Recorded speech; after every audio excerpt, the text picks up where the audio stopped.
Good evening to everyone. Welcome to vision MPTET 2020। बात की जा रही है आपके 15 क्वेश्चंस जो आपके हिंदी पेडागोजी से होंगे।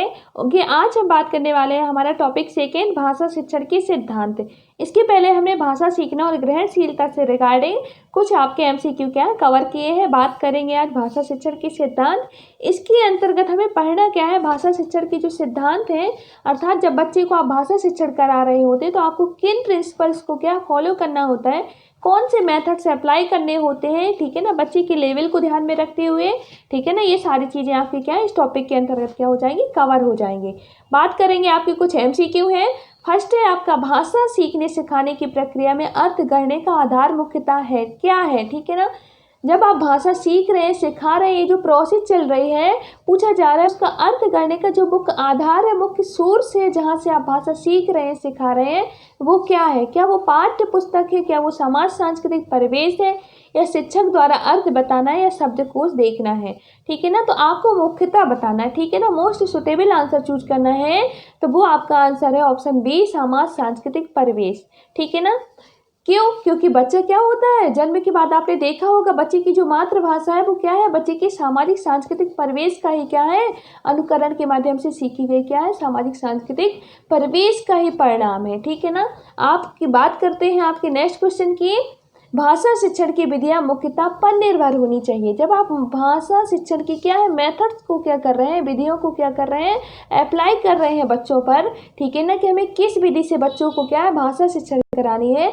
आपकी आज्ञानात्मक विधि है या वो आपकी निगमनात्मक विधि है, ठीक है ना, क्या वो आपकी प्रत्यक्ष विधि है, किस तरीके से आप बच्चे को सिखा रहे हैं, अनुकरण विधि है, ठीक है ना। तो आपको ध्यान में रखना है कि वो बच्चों का स्तर, बच्चों की आयु और बच्चों का प्रकरण, ठीक है ना, इस चीज़ को आपको ध्यान में रखते हुए क्या है उन बच्चों पर मेथड से अप्लाई करने हैं, ठीक है ना। बात करते हैं हम नेक्स्ट क्वेश्चन की, इसलिए आपका आंसर यहाँ पर क्या हो जाएगा, ऑप्शन नंबर बी हो जाएगा। ओके, बात करेंगे नेक्स्ट क्वेश्चन की, भाषा शिक्षण की अनुवाद विधि। आगे आपका अनुवाद विधि की बात की जा रही है, ठीक है ना। तो क्या है, मातृभाषा को मध्यस्थ नहीं बनाती, मातृभाषा की उपेक्षा करती है, मातृभाषा को मध्यस्थ बनाती है।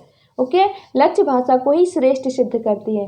तो आपको पता है भाषा शिक्षण की जो अनुवाद विधि होती है, ठीक है ना, जिसे हम जीटी मेथड यानी कि ग्रामर ट्रांसलेशन भी कहते हैं, जिसमें हम बेस लैंग्वेज से क्या होता है आपकी टारगेट लैंग्वेज में क्या है अनुवाद करके, ठीक है ना, क्या करते हैं ट्रांसलेट करके हम बात करते हैं उसमें। तो ये आपको क्या करती है, इसमें आपकी जो मातृभाषा है उसको मध्यस्थ बना करके कार्य करती है, अर्थात मातृभाषा को हम ट्रांसलेट करके हम क्या करते हैं बात करते हैं, ठीक है ना, आधार बनता है आपका मातृभाषा। बात करेंगे नेक्स्ट क्वेश्चन की, परस्पर बातचीत मुख्यतः, ठीक है ना, आपस में आप कन्वर्सेशन कर रहे हैं, क्या है ये, समय की बर्बादी है, अनुशासनहीनता को उत्पन्न कर रही है, क्या आप सुनने और बोलने के कौशलों के विकास में सहायक है, या आपके पढ़ने लिखने में सहायक है। तो सभी को पता है जब हम आपस में बातचीत करेंगे, कन्वर्सेशन करेंगे, तो हमारे बोलने और सुनने के जो कौशल हैं वो क्या होंगे, वो डेवलप होंगे, तो इसके विकास में क्या हो जाएगी, वो सहायक हो जाएगी। बात करते हैं नेक्स्ट क्वेश्चन की, किसी भी भाषा पर अधिकार प्राप्त करने के लिए सबसे महत्वपूर्ण है, आप किसी भाषा में अपनी क्या है अधिकार यानी कि अपनी कमांड पकड़ना चाहते हैं, पकड़ बनाना चाहते हैं, तो सबसे ज़्यादा जरूरी क्या है, उस भाषा का व्याकरण जानना, क्या शब्दों के अर्थ जानना, या उस भाषा की वाक्य संरचना जानना, या उस भाषा का अधिकाधिक प्रयोग करना। तो आपका यहाँ पे right answer option number D, आपको उस भाषा का क्या करना, अधिकाधिक प्रयोग करना है, और आपकी उस भाषा में क्या हो जाएगी, पकड़ हो जाएगी, अधिकार हो जाएगा, ठीक है। बात करते हैं नेक्स्ट क्वेश्चन, उच्च प्राथमिक स्तर पर व्याकरण शिक्षण की सर्वाधिक उचित विधि बताना। आपको उच्च प्राथमिक स्तर की बात करें, कक्षा 6 से लेकर कक्षा 8 तक के बच्चे जो हैं आपके उच्च प्राथमिक स्तर पर आएंगे, इसमें हमें क्या करना है, सर्वाधिक जो मोस्ट सुटेबल जो विधि होती है वो होती है आपकी आज्ञानात्मक, जो आपकी क्या है उदाहरण से नियम की ओर चलती है, ठीक है ना। बात करेंगे हम नेक्स्ट क्वेश्चन की, भाषा शिक्षण का उद्देश्य है, जब आप भाषा शिक्षण करा रहे हैं, ठीक है ना, तो उसका क्या उद्देश्य है, किस पर्पज में ध्यान के रख करके आप भाषा शिक्षण करा रहे हैं। क्या वक्ता के विचारों को समझ पाने की योग्यता का विकास हो जाए बच्चों में, ऑप्शन बी केवल, ठीक है ना, केवल पठन कौशल का विकास हो जाए, अन्य कौशल का तो ठीक है, केवल लेकिन पठन कौशल का हो जाए, पाठ्य पुस्तकों से इतर पुस्तकों को पढ़ने की क्षमता का विकास हो जाए, तो आपका ऑप्शन नंबर हो जाएगा डी, ऑप्शन जो ए और सी को इंक्लूड किए हुए हैं आपके ऑप्शन ए और सी सही है, ठीक है ना।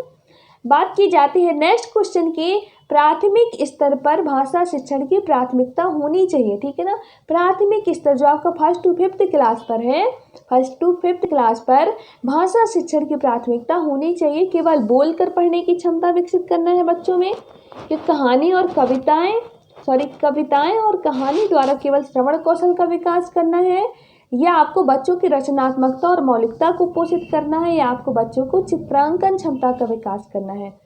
तो आप जब क्या कर रहे हैं, प्राथमिक स्तर पर बच्चे को भाषा शिक्षण करा रहे हैं, तो आपकी प्राथमिकता होती है कि बच्चों की जो रचनात्मकता है, ठीक है ना, और क्या है, बच्चे की मौलिकता है, अर्थात वो क्या करें, विचारों को, नए नए विचारों को खुद से मतलब बना पाए, ठीक है ना, खुद के विचार रख पाए, क्रिएट कर पाए, ठीक है ना, नए नए विचारों का सृजन कर पाए। इस चीज़ को क्या करना है, पोषित करना है।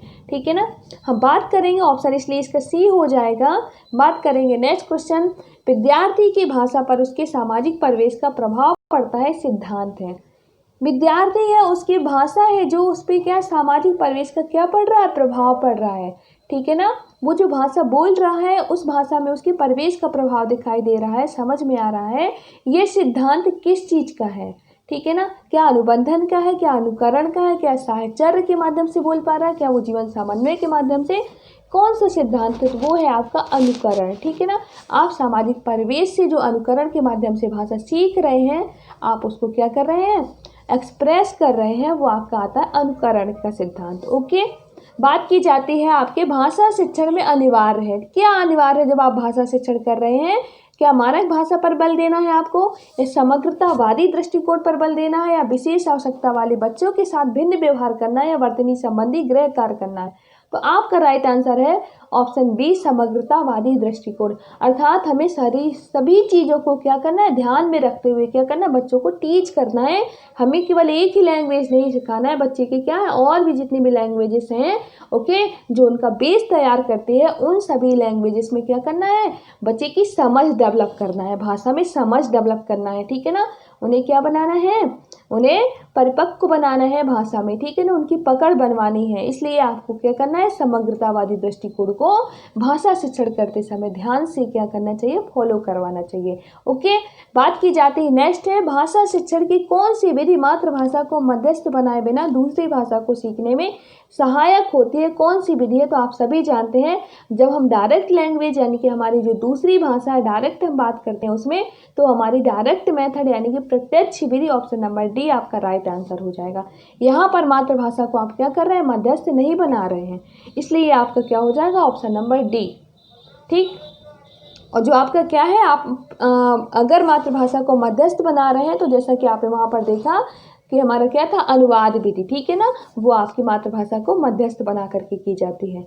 बात की जाती है नेक्स्ट क्वेश्चन, कविता पाठ करवाना किस सिद्धांत के अंतर्गत है, किस सिद्धांत के अंतर्गत आता है, ये बताना। क्या जीवन समन्वय करने का सिद्धांत है वो, क्या शिक्षण सूत्रों का सिद्धांत है, क्या वो क्रियाशीलता का सिद्धांत है, या बाल केंद्रिता का सिद्धांत है।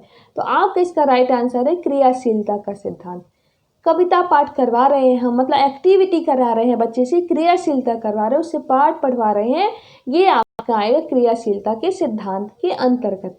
ओके, बात करेंगे हम नेक्स्ट क्वेश्चन की, प्राथमिक स्तर पर भाषा सीखने की सर्वश्रेष्ठ विधि बताई गई है। ठीक है ना, पूछी गई है कौन सी है, तो बच्चों के साथ कविता गाना, बच्चों को कहानी सुनाना, बच्चों को पाठ्य पुस्तक पर आधारित वीडियो कार्यक्रम आप दिखाएं, या बच्चों को भाषा का प्रयोग करने के विविध अवसर देना।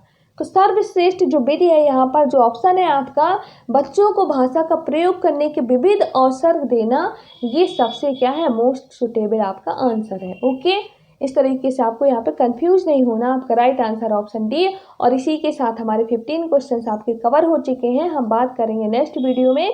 Thank you to all.